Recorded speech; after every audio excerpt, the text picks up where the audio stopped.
Assalamualaikum warahmatullahi wabarakatuh. Perkenalkan, nama saya Preti Darajingga dengan NIM 21402109. Di sini saya akan membuat video untuk memenuhi tugas UAS dari mata kuliah Public Relation. Jadi di sini saya akan menjelaskan bahwasanya untuk menjadi seorang praktisi hubungan masyarakat ataupun yang kita kenal dengan public relation, terutama dalam konteks menyampaikan informasi kepada publik eksternal dan internal. Nah, di sini ada beberapa langkah yang dapat kita lakukan. Jadi menurut pendapat saya, yang pertama itu kita harus pahami tujuan organisasi. Jadi dalam public relation, sebaiknya kita harus memahami apa fungsi, tujuan, serta visi misi dari organisasi yang kita lakukan. Lalu yang kedua, pelajari audiens Anda. Jadi di sini kita harus mempelajari bagaimana karakter dari setiap audiens yang akan kita hadapi di perusahaan tersebut ataupun di dalam masyarakat tersebut.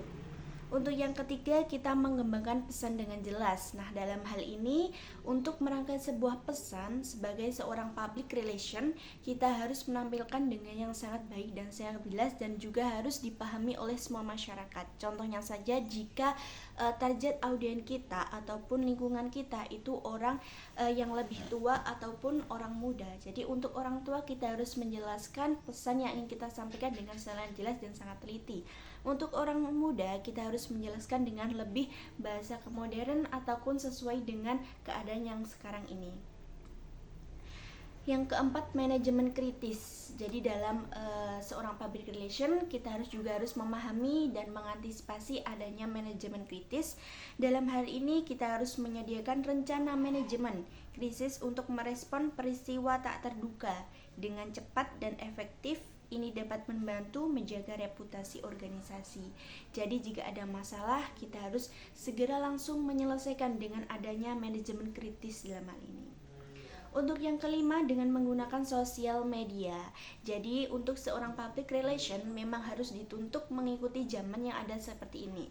Kita harus menggunakan sosial media seperti halnya TikTok ataupun Instagram. Nah, ini kedua media sosial ini sangat membantu karena cepat sekali untuk trendingnya. Biasanya orang-orang sudah banyak yang menggunakan TikTok ini daripada berita seperti surat kabar ataupun YouTube. Karena apa? TikTok menurut saya lebih efisien. Jadi untuk media sosial yang sangat penting digunakan dan juga harus dipahami sebaik mungkin oleh seorang public relation.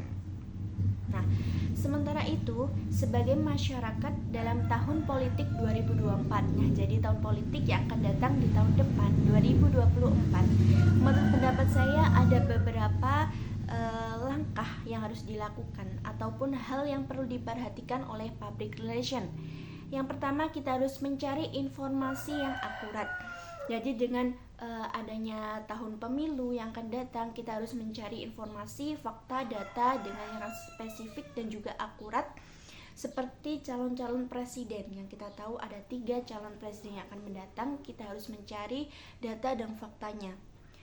Untuk yang kedua, berpartisipasi dalam proses demokrasi. Nah, sebagai seorang public relation tentunya harus mengikuti taat aturan dan juga ikut dalam partisipasi dalam demokrasi. Yang ketiga, berdialog dengan lainnya. Jadi terlibat dalam diskusi yang konstruktif dan menghormati pandangan orang lain. Dalam hal ini, seorang public relation tidak boleh dominan atau egois kepada salah satu pihak saja, tapi juga harus berdialog dengan lainnya, juga memahami pendapat orang lain. Untuk yang keempat, ada advokasi positif.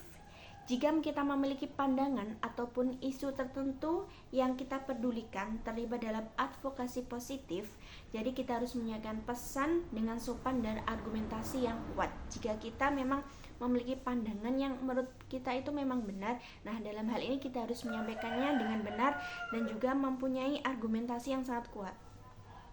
Yang kelima, memantau berita dan isu terkini. Jadi seorang public relation tidak boleh ketinggalan isu atau ketinggalan berita apapun ya. Jadi seorang public relation harus terus update dengan ajang sosial media ataupun yang lainnya tetap update dengan berita dan isu terkini untuk dapat berpartisipasi dalam percakapan politik dengan informasi yang akurat. Jadi harus tetap update untuk memantau bagaimana situasi dari tahun politik yang akan datang. Seorang public relation harus menyiapkan semua data agar saat kita berhubungan dengan masyarakat, kita tentu akan siap dengan semua data-data dan fakta yang kita miliki. Jadi sekian penjelasan dari saya. Apabila ada kurang lebihnya saya mohon maaf. Wassalamualaikum warahmatullahi wabarakatuh.